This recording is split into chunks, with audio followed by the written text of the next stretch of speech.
Hello friends.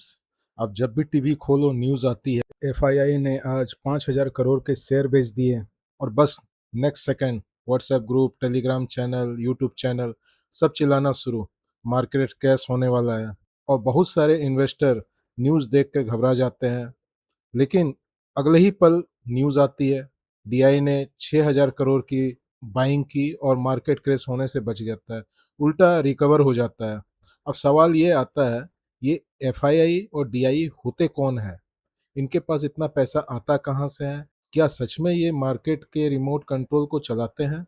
और सबसे important, एक नॉर्मल इन्वेस्टर को रोज इनका डाटा देखने की जरूरत होती है? आज का वीडियो देखने के बाद टीवी न्यूज़, यूट्यूब वीडियो देख के पैनिक होना बंद हो जाएगा।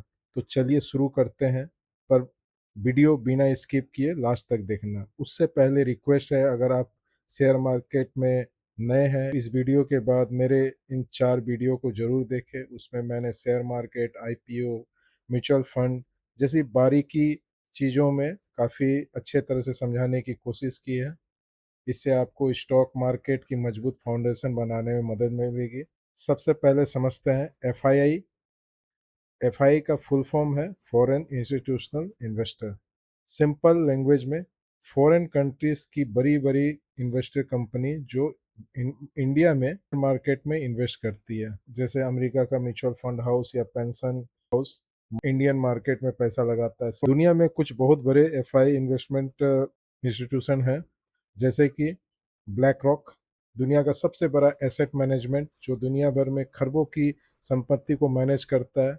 वैनगार्ड, सबसे बड़ा पेंशन इंडेक्स और retirement fund house. Norway government pension fund house जो नॉर्वे गवर्नमेंट मैनेज करता है। ये लोग लाखों करोड़ों का पैसा मैनेज करते हैं। जब ये लोग इंडिया में इन्वेस्टमेंट करते हैं तो शेयर मार्केट पे बड़ा पॉजिटिव इम्पैक्ट पड़ता है। अब जानते हैं डीआई कौन होते हैं। डीआई का फुल फॉर्म होता है डोमेस्टिक इंस्टीट्यूशनल इन्वेस्टर, जो इंडियन लोगों का पैसा कलेक्ट करते हैं और मार्केट में इन्वेस्ट करते हैं। सिंपल वर्ड में, Indian money invested in Indian market. DI का एग्जांपल देखते हैं। एलआईसी करोड़ों पॉलिसी होल्डर का प्रीमियम इकट्ठा करता भारत का सबसे बड़ा डीआईआई इंस्टीट्यूशन है। टॉप इंडियन म्यूचुअल फंड में SBI mutual fund, HDFC mutual fund, bank and pension fund house जिसमें कि कमर्शियल बैंक और नेशनल पेंशन स्कीम, एनपीएस भी है। ये सारे पैसे को रेगुलेट करते हैं और शेयर मार्केट में निवेश करते हैं। इंटरेस्टिंग बात यह है कि आप एसआईपी करें या एनपीएस, आपका पैसा इनडायरेक्टली डीआई के थ्रू शेयर मार्केट में ही जाके लगता है। एक सिंपल कंपैरिजन से समझते हैं। एफआई यानी foreign money by global investor, DI यानी Indian money by Indian investor, दोनों मार्केट को इन्फ्लुएंस करता है। चलिए एक क्रिकेट स्टेडियम के एग्जांपल से समझते हैं। सोचो इंडिया वर्सेस ऑस्ट्रेलिया का मैच हो रहा है। फॉरेन दर्शकों को एफआईआई मान ले और इंडियन दर्शकों को डीआईआई मान ले। अगर फॉरेन दर्शकों को वेदर खराब लगता है तो वो स्टेडियम छोड़ के चले जाते हैं, लेकिन इंडियन दर्शक लास्ट तक स्टेडियम में बैठे रहते हैं। बिल्कुल इसी तरह एफआई ग्लोबल कंडीशन को देखते हुए पैसे निकाल लेते हैं, पर डीआई इंडियन की ग्रोथ पर भरोसा करते हैं और बाइंग कंटिन्यू रखते हैं। इसी वजह से शेयर मार्केट स्टेबल रहता है। जानते हैं आखिर एफआई इंडिया में पैसा क्यों लगाते हैं। इंडिया एक फास्ट ग्रोइंग इकोनॉमी है, हाई फ्यूचर ग्रोथ पोटेंशियल रखता है। इंडिया में हाई यंग पॉपुलेशन है, हाई कंजम्पशन है, कंपनी का प्रॉफिट ग्रो हो रहा है, high foreign reserve and stable political governance है।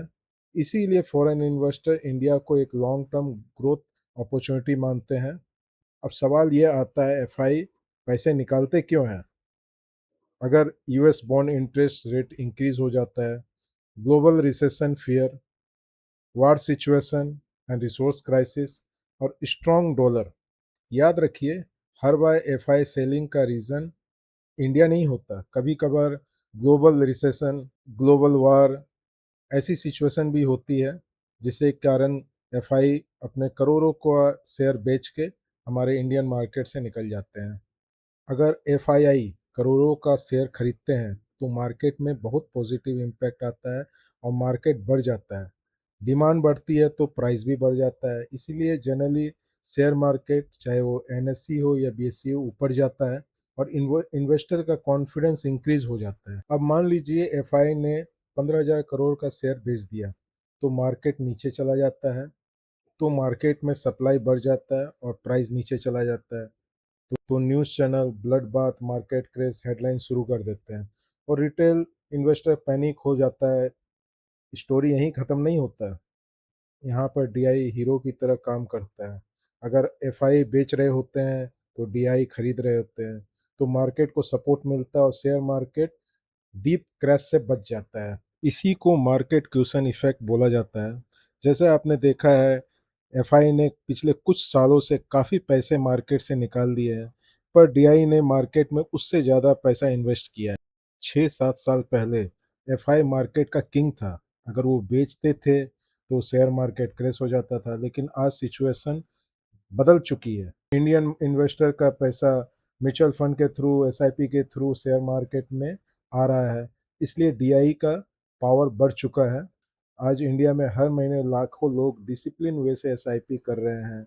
जो करोड़ों रुपए एसआईपी में आ रहा है, वो डीआई के थ्रू शेयर मार्केट में इन्वेस्ट हो रहा है, इसलिए इसे एसआईपी रिवॉल्यूशन भी कहा जाता है। इससे विदेशी निवेशकों की बिकवाली के बावजूद डीआई के लिए लगातार खरीदारी की क्षमता बनी रहती है। एफआई और डीआई डाटा देखने से हमें क्या पता चलता है? मार्केट सेंटीमेंट क्या है? डीआई एफआई इंस्टीट्यूशन का कॉन्फिडेंस कैसा है? ट्रेंड कैसा है? लगातार बाइंग बाय एफआईआई या डीआई अगर शेयर मार्केट पे कर रहे हैं तो इसे बुल रैली आ सकता है, और अगर सेलिंग बाय डीआई और एफआई होता रहा तो मार्केट में डाउनफॉल और टेम्पररी क्रैश भी हो सकता है।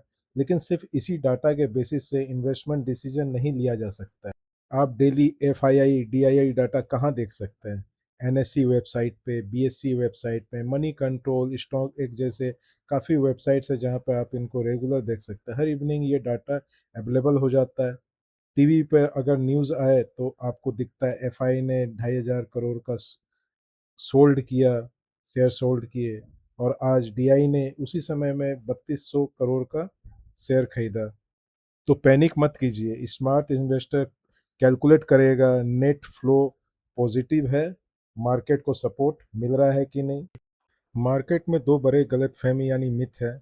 पहला, एफआई बेच रहे हैं तो मार्केट क्रैश करेगा, जबकि रियलिटी यह है कि डीआई अगर मार्केट में बाइंग करता है तो उसे सपोर्ट मिलेगा और क्रैश नहीं होगा मार्केट। दूसरा मिथ है, एफआई हमेशा स्मार्ट होते हैं और परफेक्ट इन्वेस्टमेंट कॉल लेते हैं, जबकि सच्चाई यह है कि एफआई और डीआई दोनों गलत हो सकते हैं। कोई भी शेयर मार्केट का फ्यूचर 100% प्रिडिक्ट नहीं कर सकता। ये चार्ट देखिए, यहाँ आप पिछले 5 साल का डाटा देख सकते हैं कि किस तरह से एफआई ने continuous year two year selling किया है, लेकिन डीआई ने 2022 से 2026 अभी तक कंटिन्यूस बाइंग किया है, जिससे कि मार्केट काफ़ी संभला हुआ है। इसी वजह से मार्केट एक्सपेक्टेशन ज़्यादा स्टेबल है।